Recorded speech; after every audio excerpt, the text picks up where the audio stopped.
Red പപ്പായ കേട്ടോ. ഞാനാണ് പൊട്ടിച്ച ആള്. കമ്പിയേറ്റ് ആയതുകൊണ്ട് നല്ല പൈത്തക്കണ്. ഞാനായിട്ടുള്ള വിചാരിച്ചിക്കേനി. അപ്പം ഇന്ന് എടുക്കൂല, നാളത്തെ നോമ്പിനാകുമ്പോഴത്തേന് നല്ല പോലെ ആവും. നാളത്തെ നോമ്പിന് എടുക്കാല്ലേ? ഇന്ന് ഞാൻ ഉണ്ടാവൂലേ?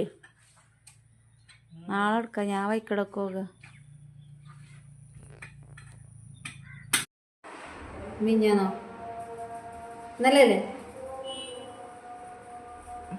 ഇത് ഇന്നലെ നമ്മൾ പൊട്ടിച്ച പപ്പായ കേട്ടോ. അയ്വാ, ഇതാണ് അതിൻ്റെ ഉൾഭാഗം. കുരു നല്ല ഉണ്ടല്ലേ?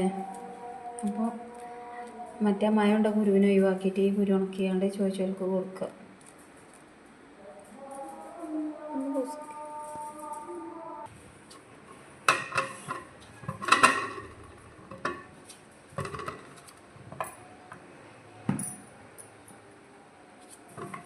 ഇതാണ് ആ പപ്പായ. ഒരു പൊട്ട് പൊട്ടിച്ചെടുക്കുന്നുള്ളൂ, ബാക്കി ഇനി നാളെ വെക്കാം.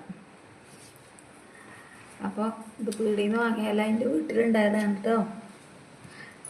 നല്ല ടേസ്റ്റാണ് അത് തിന്നാൻ.